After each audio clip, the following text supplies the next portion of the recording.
Morning, boys and girls. Ozzy here. I don't normally do reviews on products, but well, this is actually kind of cool. Just recently started flying quadcopters. I've been playing with RC stuff for years, but I was in the store a couple weeks back, and the price they're asking for it, I kind of couldn't resist. I wasn't sure what to expect. You know, it is tiny. It's a quad. They did a really good job. How's that? I wasn't expecting it. Pleasantly pleased. Here in Canada, it's worth $76.99. Yeah, I mean, for what it is, you get a nice little charger. Sorry, nice little charger. A USB charger, you can pretty much plug it into anything. We all know what this is, so I mean, this just works fine. A 4-port charger, or one of these that you plug in, even better. But I mean, if you're just starting, you don't have that yet, or you may. But as for a first-time buyer, yeah, if you're looking for a quad, I mean, you can buy them at the kiosks. You can pretty much pick these things up anywhere, in the malls and this that. But truthfully, if you want something that's going to be fun and reliable and something that's actually going to teach you something, spend a little more. I mean, yeah, this is a bind and fly.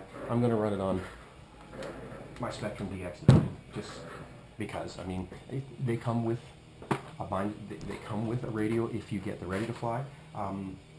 If you're starting out, that's cool. The little radios are awesome. But if you're actually into it for a while and you want something to play with and be able to make this a little better, any of the Spectrum models will do just fine. I mean, it's just an upgrade. They just run better when you're running with a better radio, obviously. They say it's not recommended for 14 and under. I would agree with that, but here it says, this is not a toy. I beg to differ. This much fun? Yeah, it's a toy. So anyway, I'm going to give it a quick little demo for you here. I do recommend the Spectrum 5-foot rule.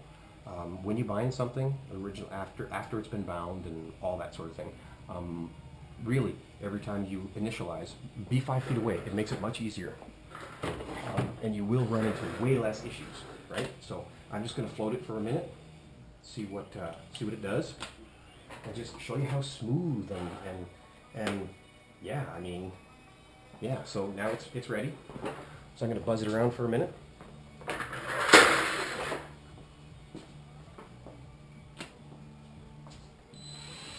It does have 2 different modes. It does have an agility mode and a stabilization mode. I really don't play with the agility mode too much because I mean, it's a quadcopter. As it sits, it's pretty agile to start with. I mean, it's very user friendly. I mean, if you're just starting, you're going to struggle a little bit.